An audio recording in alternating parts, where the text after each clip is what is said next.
So today I'm bringing guys a brand new sports cards video. In today's video, I'm going to be talking about the recent vintage card market boom and what the reasons I see are for this boom and whether I think it's going to continue. So without further ado, we are going to hop right into the video. So across the board, we are seeing vintage baseball cards right now, vintage in general, but I'm going to be mainly focusing on vintage baseball, but I'm going to be talking about a lot of different sports. But basically, we're seeing a lot of cards really start to pick up steam in the vintage baseball card market. A lot of iconic cards. We see Tony Wynn's 1983 Topps, PSA 10, in a span of a couple weeks has gone up from 2,400 to 3,400. We're seeing Gowdy Babe Ruths have really strong sales. We're seeing, of course, Mickey Mantles continue to climb. We're seeing a lot of different things happen in the sports card market right now, specifically vintage, that I personally believe we're starting to see a little bit of a trend back towards the vintage side. There are a couple reasons for this, of course. With the baseball offseason coming in, we're seeing a lot of money move from modern to vintage. It's of course a lot safer to be holding vintage cards of retired players throughout the offseason than to be holding guys who are not playing anyways, more modern stars. But I do believe that there is a bigger kind of sentiment behind vintage cards going up, which I personally believe has a lot to do with institutional money in the sports card space.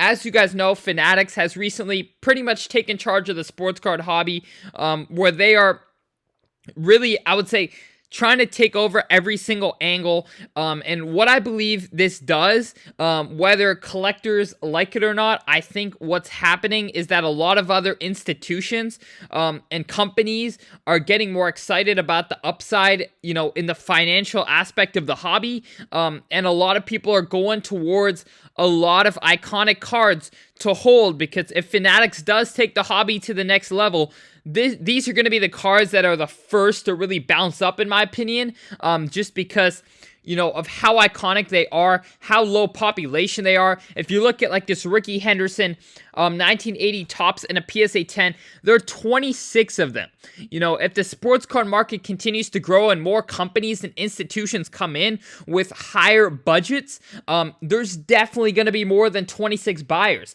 And there's usually one that sells like every single 6 to 8 months at least. So if you look at just the pop numbers on a lot of these iconic cards, if you look at like a Jeter, this is a pop 21 in a PSA 10 for Jeter's SP foil. So you combine the very low populations of these cards, such as Mantles, Jeters, Hendersons, Ruths. You look at that, and then you look at the companies that are coming into the space and buying up these cards, and you're like, wow. Like, if you even look at a Mantle or a Jeter, for example, 21 of these in a PSA 10, and how many are for sale at once? Every time one goes up for auction every 6 to 12 months, there could be 4 or 5 different big companies trying to bid that card up, and that's why we are seeing consistent strong sales in the sports card space right now for vintage cards, and I believe we're going to continue to see that as Fanatics continues to stay in charge. I believe we're going to see a lot more companies kind of come in and look at a lot of these cards, because we're seeing record numbers in 2021, but if we're looking at a lot of these cards, a lot of these vintage baseball cards are a lot higher than they were in 2021. And so you definitely see a good amount of upside and increase to be had in the sports card space. We still see some of the ultra high end not quite hit its mark to where it was doing in 2021, but I believe we're starting to see that change a lot, and we're going to start to see that get into the 6 and 7 figure cards real soon. We are already starting to see it with most of the 5-figure cards that have been seeing good increases in price. So it's just a matter of time, I think, before we see a lot more institutional money coming into the sports card space.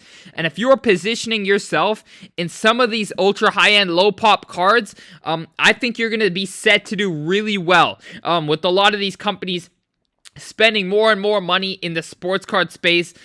So I just think that's going to be one of the biggest things to look forward to.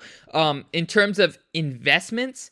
Of course, for the collecting side, I would just say keep doing your thing. I don't think a lot of the institutional money will go towards the more collectible cards. I think it's going to go towards just the most iconic vintage cards that people usually are holding long term. But I definitely am very excited about it personally. Where the sports card space is going and where I think, prices are going to go in general. But obviously, I'm a collector at heart as well. And that is why I'm also, trying to sneak away some of my collection items, because I do understand if prices go up, it may be tougher to get some of those cards in the future. But I hope you guys did enjoy this video. Let me know what you guys think about this whole thing, and what your guys' strategy is in the sports card market right now. But other than that, I hope you guys did enjoy this video, and I'm out. Peace.